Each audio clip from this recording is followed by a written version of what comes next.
Hello दीदी बहनी भैया हरो, कैसे हैं आप सब। आशा करते हैं आप सब ठीक हुई हैं। तो भैया हरो, आज हम एक धान लगवही गीत लेके आई ही सुनावे चलते ही। आप सबको पसंद आवे तो हमारा वीडियो ज़्यादा से ज़्यादा शेयर करें और हमें सपोर्ट करें।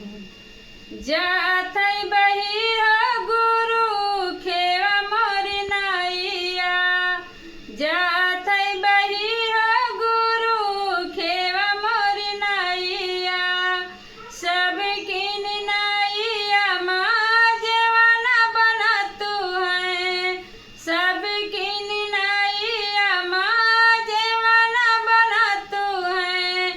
हमारी नाइया भूख बहिया गुरु खेवा मोरी नाइया, जात बहिया गुरु खेवा मोरी नाइया, सब किन नाइया माँ गेड़ुआ बरतू है, सब किन नाइया माँ गेड़ुआ बरतू है, हमारी नाइया प्यास बहिया गुरु खेवा मोरी नाइया, हमारी नाइया प्यास बहिया गुरु खेवा मोरी नाइया, जात बहिया गुरु खेवा मोरी नाइया,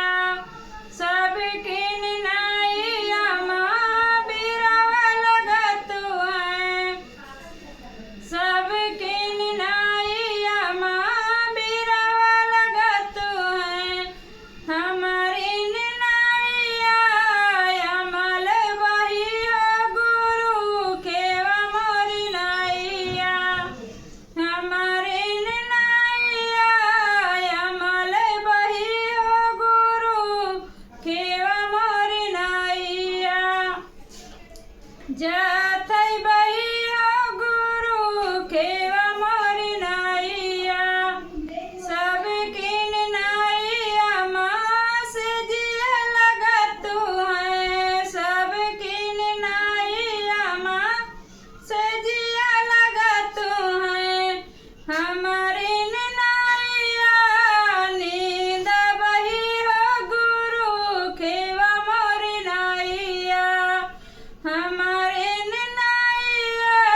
नींद बहिया गुरु खेवा मोरी नाइया, जात बहिया गुरु खेवा मोरी नाइया। हेलो दीदी बहनी।